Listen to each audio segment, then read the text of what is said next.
been her weakest link, I would think, Cam, and that's not being too critical, I don't think. Yeah, I think every athlete has their weakest discipline, and probably the run is hers. We choose this race because I know it's in a heat. It's going to be similar conditions to Kona, so that's my last race to get ready for Kona. And we should probably qualify that. It's not because she's a bad runner, it's more to do with her size than anything else. Yeah, oh, no, she's still a phenomenal runner, and you know, quite often she'll still have you know, a top 5 run split, but you know, she's just shy of the very, very best. But you know, she keeps working on that, as every athlete does, and sometimes they'll work on, you know, their weakest discipline the most. So we go from the women's leader to the men's leader, and the leader of the race overall. This is Courtney Atkinson from Australia heading into transition. He'll swap cycling cleats for running shoes and be out onto the full marathon run. Once again, uncharted territory for Courtney Atkinson from the Gold Coast. Yeah, this first lap, and just going to be about controlling pace, and you know, he's built up the leaders. It's stayed the same. It's still 3 minutes on these 3 guys, and you know, they'll be happy with that, just staying 3 minutes behind Courtney. And again, those guys are going to control this first part of this run, and then if they can do that, they can bring home that last 21k strong. David Dallow just making the last minute preparations to head out onto the marathon course.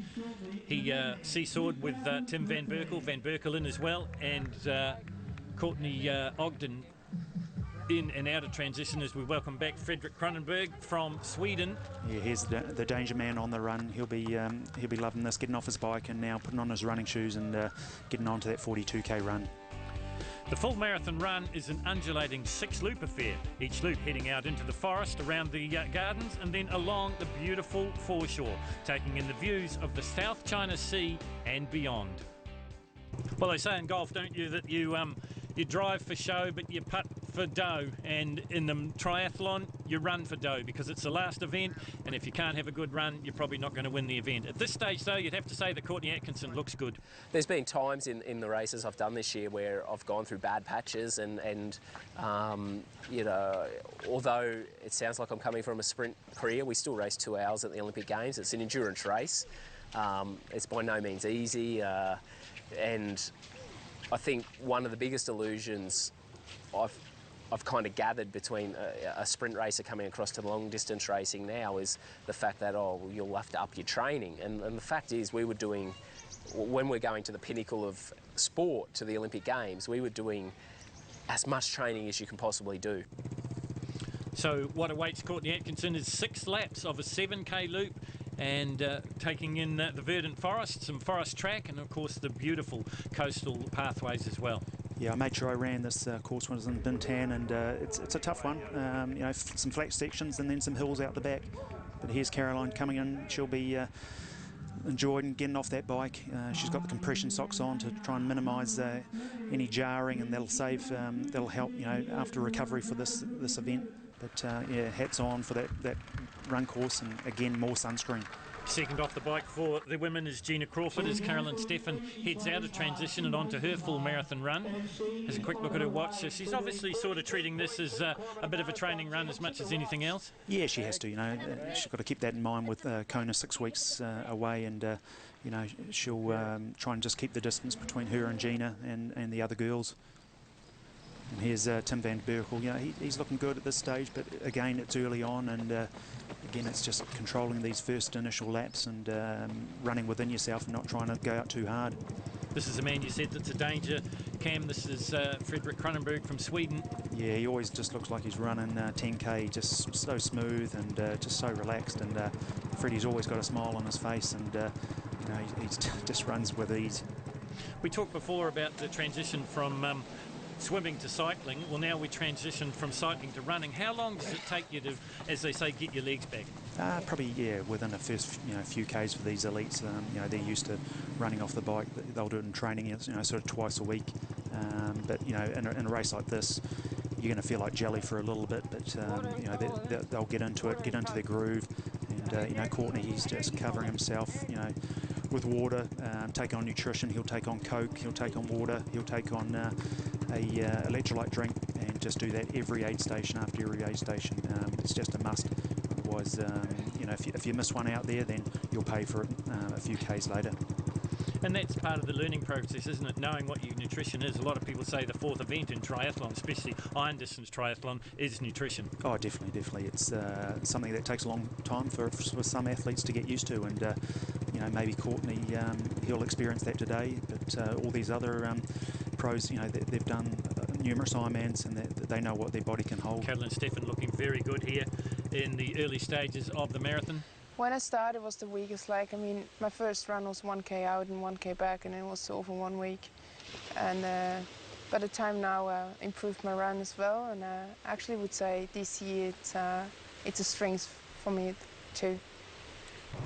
Yeah, see Caroline's running with a fuel belt there, so she's able to take her own nutrition on, and that's very, very important. You know, in the initial stages of the marathon, if she has her own, you know, nutrition guidelines. She has her own drink, and then hopefully at special needs she'll be able to pick up more. This is Gina Crawford from New Zealand. Had a good season this year. Won Challenge Wanaka in a course record, and here getting a hit out before Kona. I quite like that with the multi-lap. You get more crowd support, and it means that you get to see your competitors a couple of times out on the out and back section of the course, so you can keep a track on how you're going against the people before and after you. So I do like the multi-lap courses.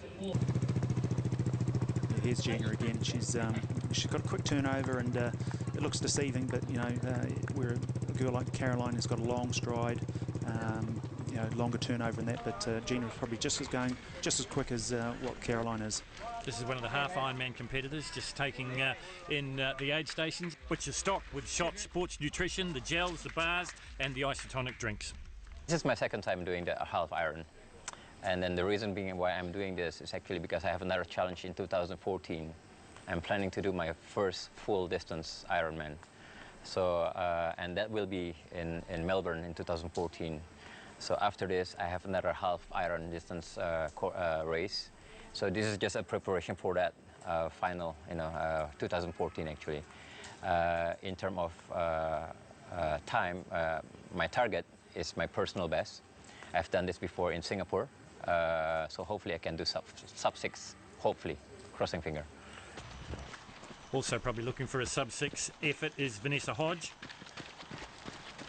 Tomorrow is really just finishing it and seeing how I go, whether I can get through that 6 hours. It's really a training day for my full Ironman in Busselton, just to see how I go. Yeah, and I love Bintan. We come here, me and my friends come here once a month to do the ride here. So I love it. Just noticed that wind's got up, so hopefully that's going to help these athletes cool off a little bit out there, and a nice sea breeze when they get on this coastal track. Yeah, and unlike the bike course, a fair bit of coverage from the forestry as well. This is Monica Torres. Now, she is the leading lady in the half iron distance race, and she's leading the 25 to 29 age category. She's looking good, and she's on target for a sub 5 hour performance. Probably the run, yeah. So, or just basically sticking it out and waiting for people to get tired is my thing. Yeah, those sponges, they're the athlete's best friend out there on race day. They'll be pouring them over themselves every aid station, and they're stick them up their shorts, down their tops, anywhere you can. So we go from the leader in the half iron distance race to the leader in the full iron distance race. This is Switzerland's Caroline Steffen. Yeah, back onto that coastal track, and for the third or fourth time, and a few more laps to go. And here's Belinda Granger. Yeah, she's just enjoying herself out there, and she's having a good day and just having a solid performance.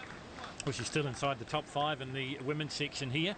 The Australian veteran, as I said, inducted into the Ironman Hall of Fame in Australia. This is Candice Hammond. You mentioned, Cam, that her strongest leg was her run. She's got a really lengthy stride on it. Oh, yeah, she's got a phenomenal stride, and any runner would love that out there, and she'll just be trying to catch these girls now to set a good pace and be looking after herself. And here's Courtney. He's looking good. He's looking strong, and he's just going to keep ticking over here. And if he can do that, then he's got a chance of winning this race. Well, I tell you what, now Courtney Ogden was sitting in second place, but we're hearing from the course that Courtney Atkinson has had to retire. So that means that Ogden is now leading, and it means Tim Van Berkel, here he is on your screen now, is now moved into second. Oh, these boys will be loving hearing that. They probably might have seen him outside the road, and it's not good for Courtney, but the other boys, Courtney Ogden and Tim Van Berkel will be enjoying being on the podium now. And here's little Freddie, he's ticking over still, and Matty White's just said he's got those sponges, you know, everywhere. He's probably got 20 down his shirt there and a couple in his cap, and he'll be trying to get, you know, in top 5 position as well. And you know, most of these guys as well, they'll all be running in socks. You know, they're having so much water over them the whole time that your feet just get so moist and wet, you'll just blister if you don't have socks on. This is Justin Granger as well. He's taken over nicely, nice stride length, and he's got that zip right down to try and open up this chest to allow any wind and to cool himself off as quickly as possible. And he's just in front of his wife, Belinda. This is Gina Crawford. Now, she's still currently second place. She's a little ways off the pace of Carolyn Steffen, but she's looking forward to a pretty good payday, I would think. Oh yeah, definitely. If she can finish, you know, second or third, it's a great payday, and it's just maintaining that rhythm and pace and getting to that finish line in one piece. Number 16 is Angie Castle. That's all she'll be thinking about now. We go back to the half Ironman, and this is the men's winner. This is James Hodge from Australia. He's the leader overall in the 20 to 24 age category. In fact, he's going to come through and win the half iron distance Metaman 2013 in a time of 4:20.10. Led out of the bike course and continued to lead right through the 21.1 kilometre run. So a good effort, and obviously paying for that effort now in these hot conditions. This is the first of the locals home. This is Andy Wabowo. We've been following his progress right throughout this race. He will eventually finish in 5th overall and 2nd in the 30 to 34 age category. So a good effort for Andy. First of the locals here on Bintan Island. Once again, just trying to rehydrate and get over the exertion and the conditions here. Very hot and humid. All the athletes have had to put up with it. This man has made a fist of it. So the winner of the half Ironman is James Hodge of Australia with a winning time of 4:20.10 seconds. In second place is Mark Jansen with a time of 4:24.35, and in third place it is Derek Cross. Fourth was Deke Sombor. Whilst in the women's race it was Monica Torres first from the Philippines, 4 hours 55.35. Second place Michelle Boys, 5 hours and 21 seconds, and Nin Desiree Ortenson was third in 5:10.19. Fourth place went to Jessica Rode, and in fifth it was Elvira Saradi. Back into the iron distance race now, the closing stage of this one. This is Candice Hammond from the Waikato in New Zealand. She's a defending champion, and she's slowed just a little bit here, Cam. Yeah, she's all athletes, you know, they'll go out hard, and sometimes you go out hard just to try and scare the guys in front, and but yeah, she's probably knows she's in third place now, can't do any more, so she might be just easing off and getting to that finish line in one piece. This is the familiar style of Gina Crawford from New Zealand. Yeah, no, so Gina's looking good, but you know, she'll just keep rehydrating throughout these 8 stations. You know, Caroline's a long way up the road at the moment, so still you never know if someone's going to crack, and you'll just keep going until you get to that finish line. There's no difference, and until you know you cross that line. We saw it in the men's race with Courtney Atkinson not finishing on that run course, so these girls will just go all the way. Well, Carolyn Steffen can afford to walk now. She's got that bigger lead in the women's race. This is Freddie Cronenberg, and he still looks good, Cam. He hasn't changed his pace since he got off the bike. No, just Freddie just goes all day. He never changes his pace. He just keeps going, and every time you see him at a turnaround, that he'll just be scaring the guys in front.